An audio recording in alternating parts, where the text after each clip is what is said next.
This is Mr. Gonzalez. So today, we're going to continue our discussion on U.S. history, and we're going to focus on the American Revolution, roughly the era of 1763 to 1783. So we're going to cover a lot of ground very quickly. You can spend a lot of time studying the American Revolution. In fact, I took a whole class devoted just to this subject for a whole semester in college. So we're going to get a very short, condensed version of this. I want to start off by mentioning democracy in colonial America. So we have to remember that the English had democratic traditions dating back to the Magna Carta and the English Bill of Rights. The English Bill of Rights would come a little later, even after some of the colonies were being founded, but the Magna Carta dates back to like the 13th century. American colonists, remember, were Englishmen or British, and they were seeped in these democratic traditions. Now, when we talk about democratic traditions in England and colonial America, obviously it was very limited. There was basically rich white guys who could vote. Women couldn't vote. In colonial America, slaves couldn't vote. But this idea that Americans were ruled by a despotic king and one day said, we've had enough. We want freedom for once, and that Americans sort of invent freedom. It's not true. There was democracy in colonial America. And a lot of the colonists were definitely influenced by this democratic context. So, in this picture, you see an artist's rendering of what democracy looked like in colonial America. It varied from colony to colony because some colonies had different charters. Some were royal colonies, some were chartered to specific people like Lord Baltimore. But there was a degree of autonomy and self-rule. I have a clip here from The Patriot. You guys can watch it when I link the slides to you. I cannot play it here because of copyright. So causes of the American Revolution. So then why would Americans, if they were used to some level of democracy during colonial times, why would they feel they had to break away? And a lot of the main event that gets the ball rolling is the French Indian War. So the French Indian War was fought in the years leading up to the Revolution. And the French Indian War was very important. So the British won Canada as a result of this war. And there was a lot of fighting in parts of upstate New York, along kind of the frontier of the American colonies. So the British win this war, but war is expensive. War means you have to pay for the soldiers' salaries. War means you have to pay to feed the soldiers, to provide them with equipment, to provide them with uniforms, to pay for the boats that are going to ship these soldiers across the Atlantic to fight in the Americas. And so the British said, hey, well, if we fought this war to protect our colonies in North America, then we should ask the colonists to help pay us back for all the debt we took on. And so the one way that governments raise money is by raising taxes, by making the people pay more taxes. The problem is people don't like to pay taxes. I don't like to pay taxes. You probably don't like to pay taxes. So this created some tensions. We also have this right here, the Proclamation Line of 1763, where the British said, hey, white colonists, we want you to stay east of the Appalachian Mountains. Do not go west because we're not looking to antagonize Native Americans in their own land. So here you see the Proclamation Line. So the white colonists were supposed to stay from this line on east. Okay, this land right here was supposed to be left for Native Americans to live on their own.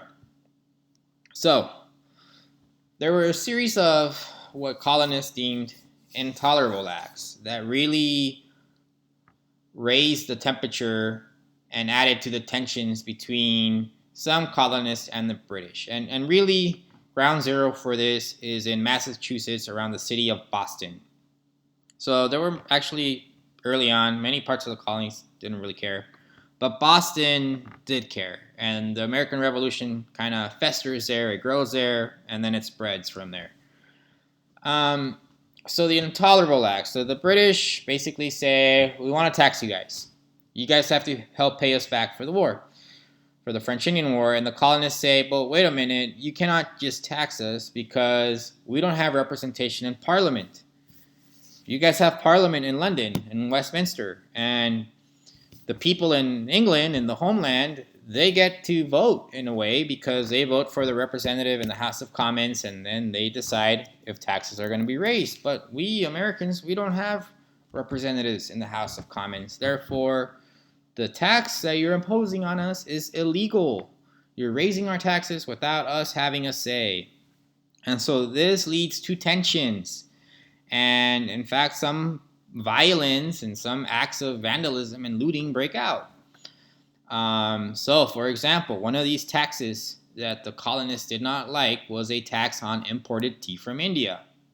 And so you may know this story, the story of the Boston Tea Party in 1773. When there was a shipment of tea arriving from India, colonists boarded the ship in Boston's harbor and they dumped the tea in the harbor. Now the British, they're trying to show who's boss, and they're saying, we're not going to take any of this nonsense. And so they shut down Boston's port. Now, shutting down Boston's port is pretty awful because Boston is a port city. You shut off the port, you're basically shutting down the economy. There was also the Quebec Act. So I mentioned earlier that the British told the American colonists to stay east of this line, initially saying, well, we'll just let Native Americans have this.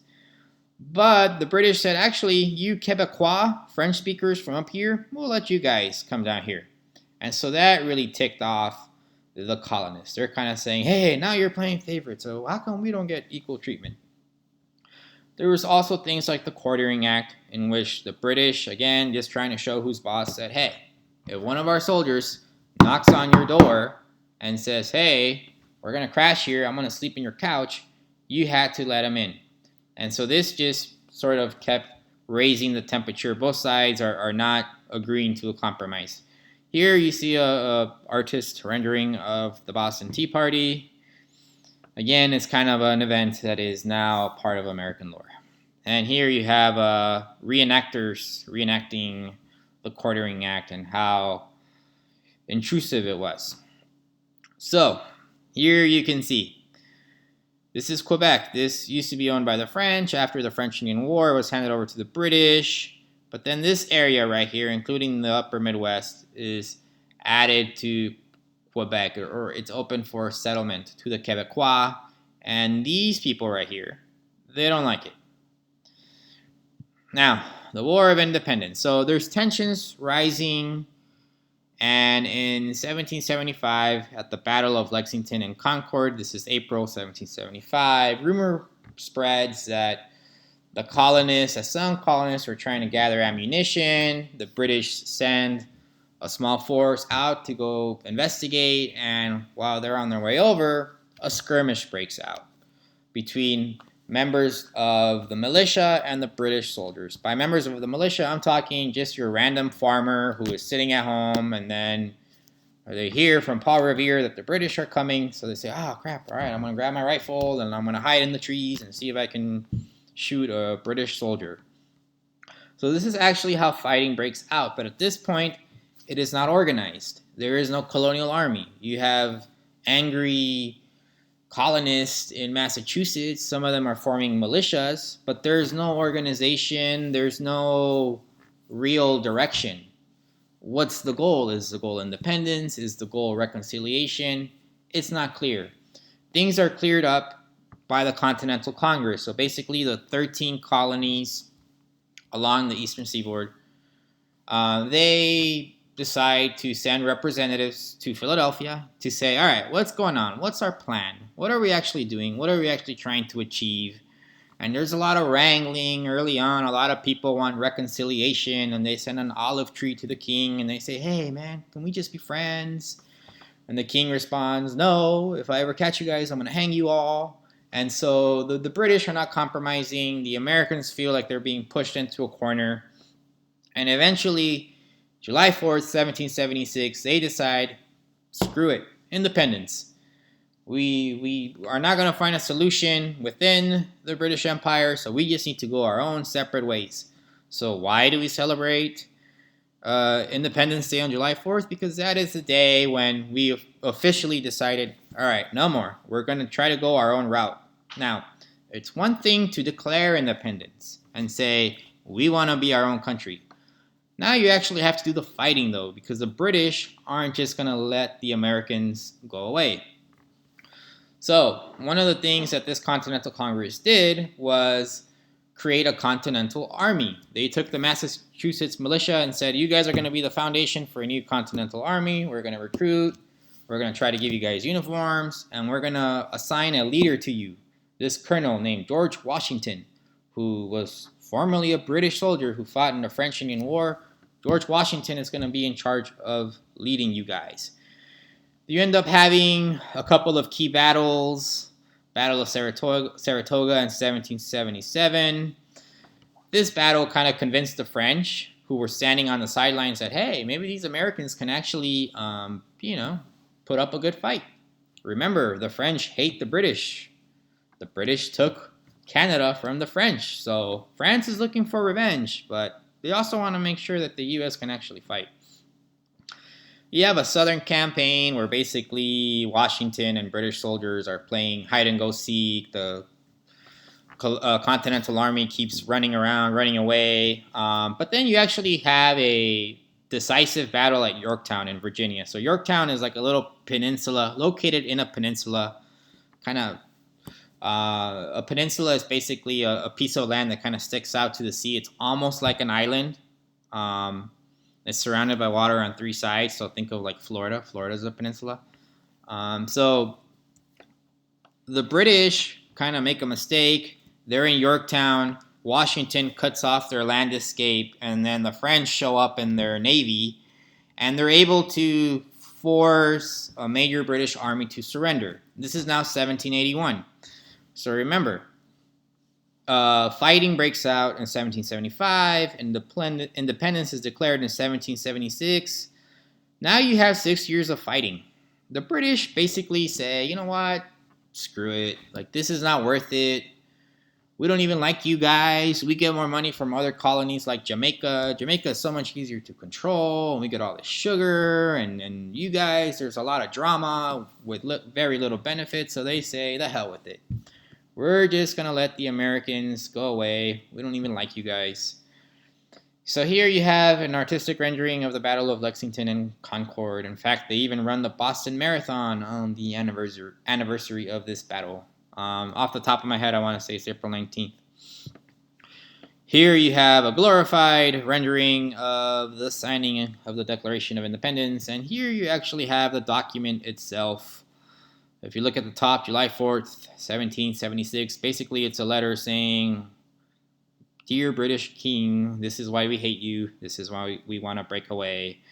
Signed, all of us down here. So when it was signed, the people of the Continental Congress came out. They rang this bell, ding, ding, ding, ding, and they told the people of Philadelphia, we have this document, and we've got some news for you. We are actually breaking away from you. So there's a cool video from the miniseries John Adams. Again, I don't want to show this because my video might get taken down by YouTube. So you can watch it on your own time if you're interested. So how did the Americans manage to win? The British were considered to be the most powerful empire in the world at that time. How did the Americans win? So certainly French helped a lot. The French intervention was key.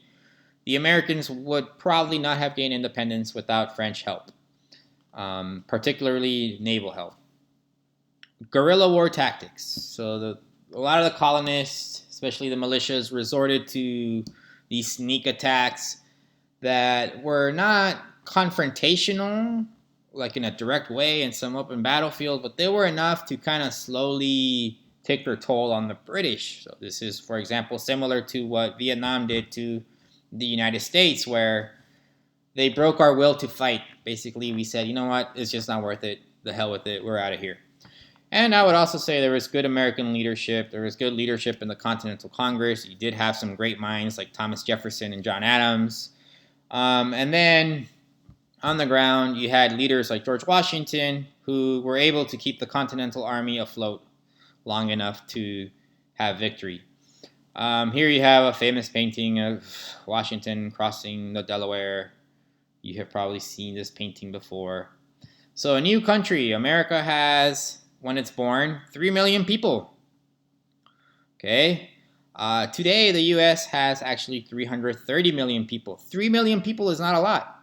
3 million people is less than the city of Los Angeles. Los Angeles has 4 million people. LA County, where we live, has 10 million people. The state of California has almost 40 million people. So 3 million people is really not a lot when you consider the eastern seaboard and how big it is and how long it is. After the Treaty of Paris, which solidified American independence as an independent country, America, its borders went from the East Coast states like Georgia or the Carolinas, Virginia, and it extended to the Mississippi. So it included much of the Midwest and kind of the inland southern states like Kentucky and Tennessee, Alabama, Mississippi. So the question is, would you have predicted, all right, that the U.S. would become what it is today, this big continental-sized country that goes from the Pacific to the Atlantic with over 330 million people with this massive military and this huge economy? Could we have predicted this outcome? I am not so sure if we could. Anyways, thank you for tuning in and see you next time.